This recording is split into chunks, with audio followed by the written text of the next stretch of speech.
The unforgettable disappearance of Sarah Calloway, Parkersburg, West Virginia, 1998.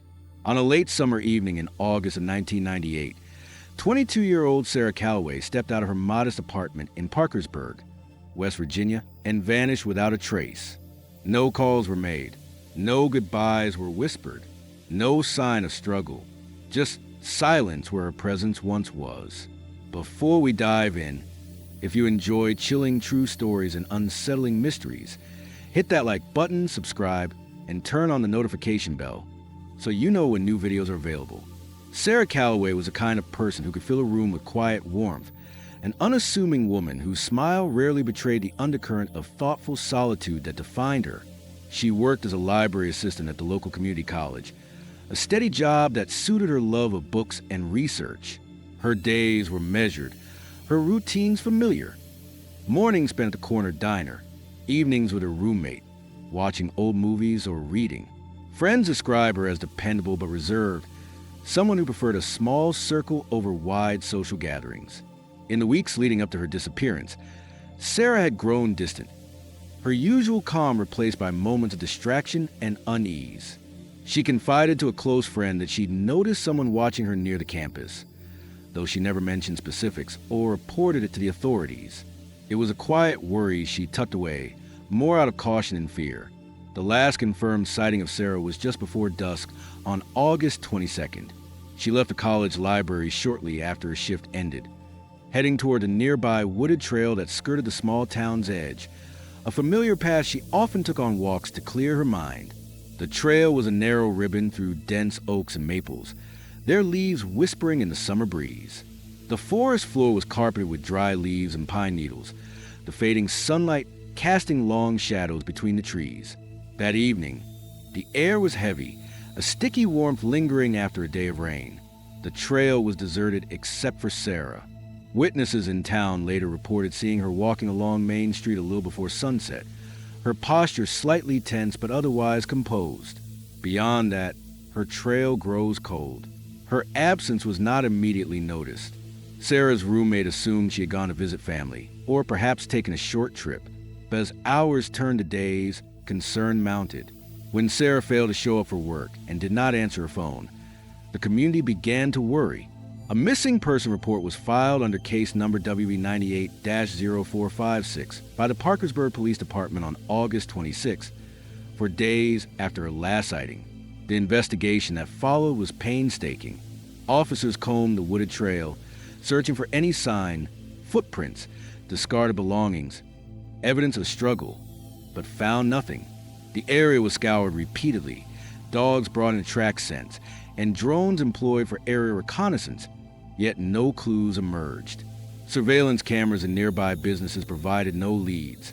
Sarah's last known movements were captured only moments before she entered the wooded path, and after that, she simply disappeared. Authorities questioned friends, co-workers, and acquaintances. They reviewed phone records and bank statements, finding no unusual activity or unexplained transactions. Sarah had no known enemies. Her life, by all appearances, was ordinary, if quietly troubled. The case files reveal a cryptic detail. An unregistered vehicle was spotted on a back road near the trail around the estimated time of her disappearance, but the license plate was never recovered, and the driver remains unidentified. Residents recalled hearing a car engine in the otherwise silent woods late that evening, a sound that did not belong to any known local vehicle. But without corroboration, these accounts were classified as unverified. Sarah Calloway's disappearance remains a haunting enigma. The community of Parkersburg carries her absence like a shadow, a story whispered among locals yet spoken with reverence and sadness. Every lead explored led only to more questions. Every theory proposed fades in the face of silence. The morning of August 22nd, 1998, dawned humid and overcast in Parkersburg. Sarah Calloway's last known day was marked by routine, a day ordinary enough that no one could predict it would end in mystery. 6:45 a.m., wake up and routine.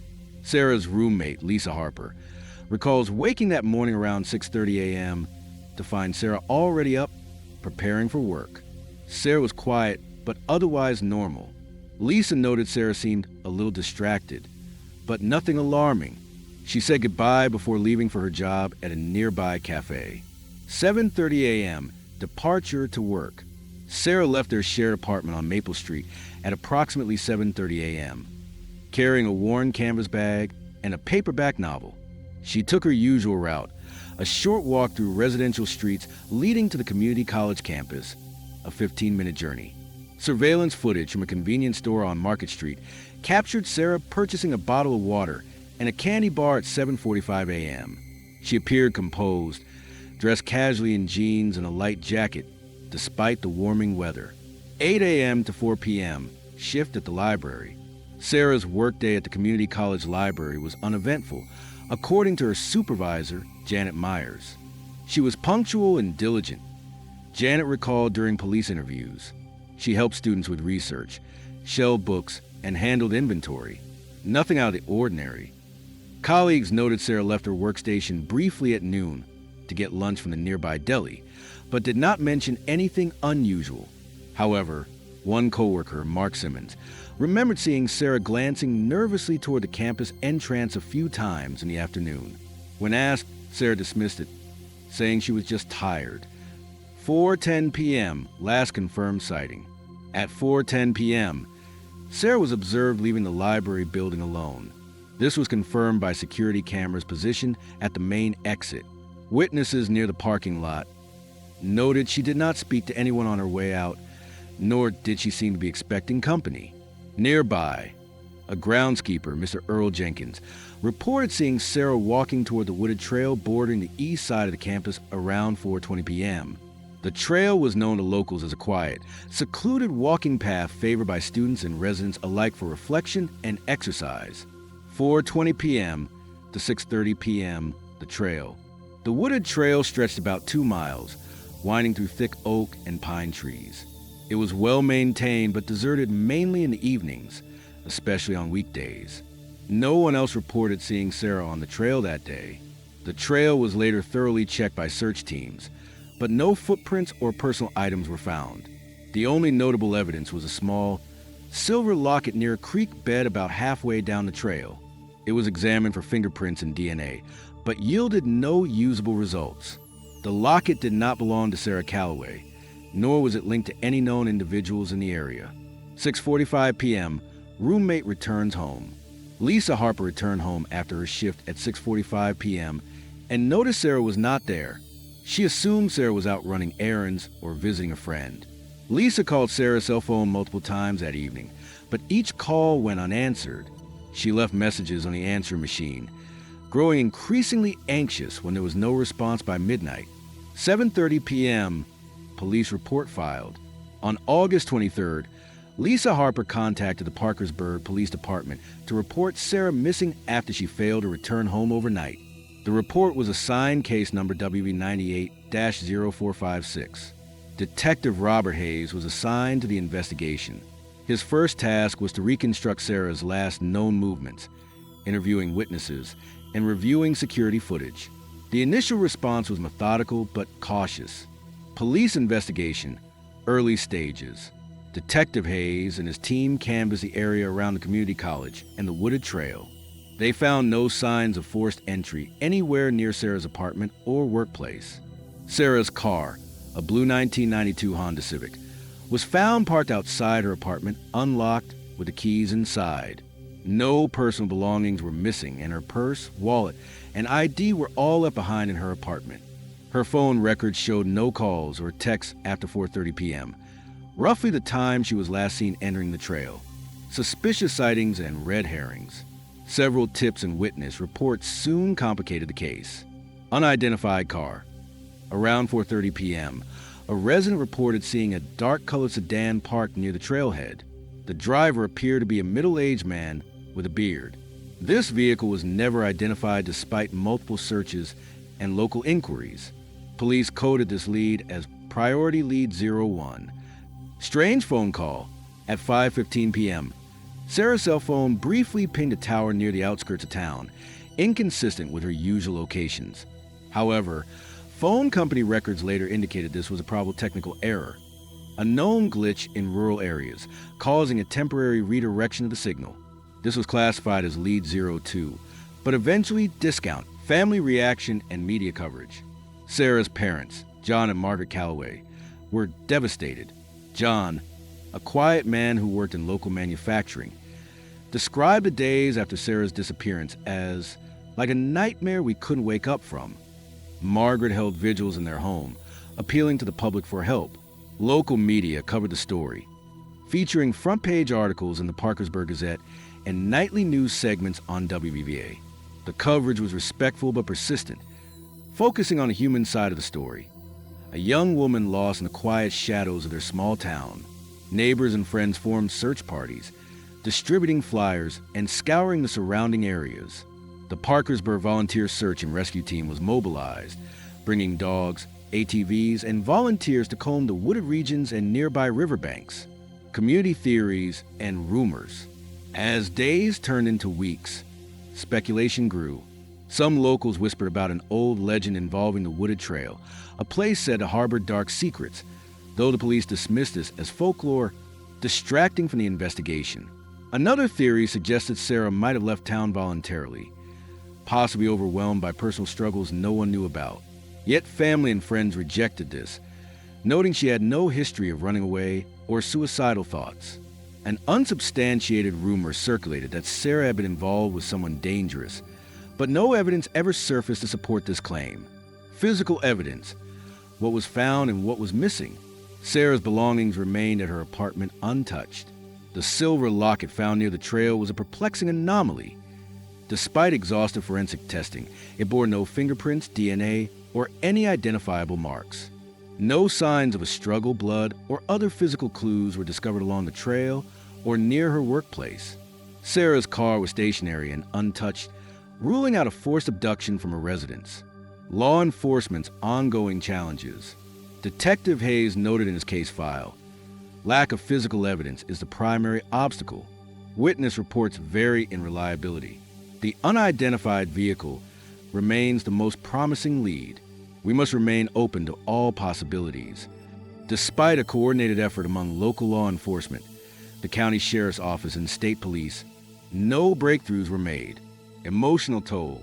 Friends recalled Sarah as gentle and thoughtful, not prone to risky behavior. Her disappearance left a void in the community. Lisa Harper expressed a haunting frustration in a later interview.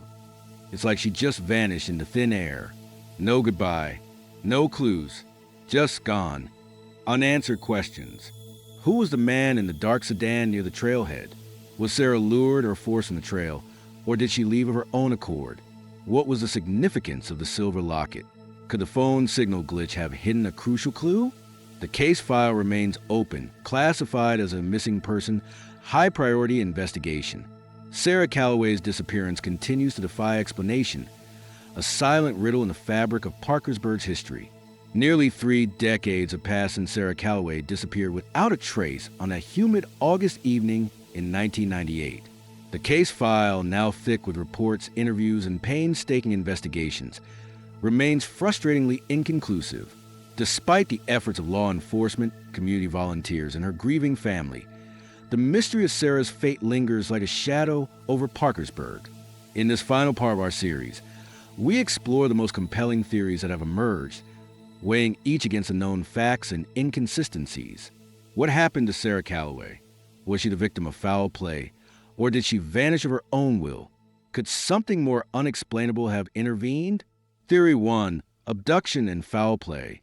The most widely accepted theory among law enforcement is that Sarah was abducted, likely by an unknown individual lurking near the wooded trail. Supporting evidence. The sighting of the dark sedan near the trailhead at approximately 4:30 p.m. remains the single most concrete lead. The vehicle's driver, described as a middle-aged bearded man, was never identified, and no matching vehicles were found in subsequent canvasses. The wooded trail seclusion and proximity to the campus made it an opportunistic location for an abduction. The absence of Sarah's items beyond the locket suggests she was taken against her will. Challenges to the theory. No signs of struggle or evidence, such as fibers, hair, or bodily fluids, were found along the trail or the surrounding area. The silver locket discovered does not belong to Sarah, and its origin remains unknown, but it could be unrelated. No ransom demands, claims of responsibility, or communication ever surfaced, which is unusual in many abduction cases. Detective Robert Hayes remarked in a later interview, "While the abduction hypothesis fits with the known facts, the lack of physical evidence hampers a definitive conclusion. If foul play occurred, the perpetrator was cautious and methodical, leaving no trace." Theory 2. Voluntary disappearance. Another plausible, though less accepted, theory is that Sarah chose to disappear intentionally, perhaps due to undisclosed personal struggles or external pressures. Supporting evidence. Sarah exhibited subtle behavioral changes in the weeks leading to her disappearance, including moments of anxiety and distraction noted by close friends. No definitive evidence of an altercation or accident was found. Her purse, wallet, and car were left undisturbed, consistent with a sudden departure. Challenges to the theory. Sarah had no history of running away, mental health issues, or suicidal ideation as known by friends and family. She maintained close relationships and appeared to have a stable life. Choosing to vanish uncharacteristically, the timing and setting, a remote wooded trail, would have made the decision highly risky and unusual for someone seeking a fresh start. Family members firmly reject this idea. Margaret Calloway stated, "Sarah was not the type to run away. She was facing challenges, yes, but she had hope. We believe something happened to her out there." Theory 3. Accident or natural causes. It is possible that Sarah suffered a fatal accident or sudden medical emergency while on the trail, resulting in her disappearance. Supporting evidence. The wooded trail is known for uneven terrain, steep embankments, and dense undergrowth where someone could easily become injured or lost. No witnesses were present on the trail during the critical hours. The area's isolation could have delayed discovery if Sarah collapsed or was incapacitated. Challenges to the theory. Despite exhaustive search efforts, including canine units trained to locate injured persons, no physical remains or personal items were found. The locket's presence, unrelated to Sarah, raises questions but offers no direct connection to this theory. It is unlikely that a search of this scale would fail to locate any trace of someone lost or deceased in a relatively confined area. Theory 4. The unspoken, a supernatural possibility? Though often dismissed by professionals, some locals and online theorists have speculated that Sarah's disappearance could involve unexplained or paranormal elements. Context. The trail where Sarah was last seen has been the subject of local folklore, including stories of strange lights and eerie sounds in the woods after dusk. The silver locket, found near the creek, is sometimes cited in these tales as a cursed object linked to other unsolved disappearances in the region. Rational considerations. There is no verifiable evidence supporting supernatural involvement. Law enforcement and experts remain skeptical and focus on tangible leads. However, the endurance of such folklore underscores the community's need to find meaning amid uncertainty. The red herrings, what distracted the investigation? 2 particularly misleading leads diverted resources and attention during the early days. The technical phone glitch. At 5:15 p.m. on the day of disappearance, Sarah's cell phone briefly connected to a distant cell tower, creating confusion over her whereabouts. This anomaly led investigators to search remote locations hours away, all of which proved fruitless. The stranger claim. A woman called the police days after Sarah vanished, claiming she saw a woman matching Sarah's description boarding a bus heading south. The claim was investigated, but no bus logs or ticket sales supported this, and the witness's description was inconsistent. Both red herrings delayed the focus on the more tangible evidence and complicated the public narrative, fueling rumors and false hopes. Emotional impact and the lingering void. For the Calloway family and Sarah's close friends, the ongoing ambiguity is a source of profound grief and frustration. John Calloway once confided, "Not knowing is the hardest part. If she were gone in an accident, we could find her. If someone took her, we could catch them. But this, it's like she slipped through the cracks of the world." Community members continue to hold vigils each August, placing candles and photos along the wooded trail where Sarah was last seen, a silent testament to a life frozen in time. Closing thoughts. An open case, an open mind. Despite decades of inquiries, no definitive answers have emerged. Sarah Calloway's disappearance remains a haunting question mark, emblematic of many missing person cases that evade closure. Was she the victim of a calculated crime, taken by someone who knew the area and her habits? Did she make a desperate choice to vanish from her life? Or did fate intervene in the form of a tragic accident? The evidence is inconclusive. Theories abound, yet none fully satisfy the puzzle's pieces. What do you think happened to Sarah Calloway? Was it a tragic accident or something far more sinister? Drop your thoughts in the comments. Subscribe to the channel for more content relating to horrors and missing cases.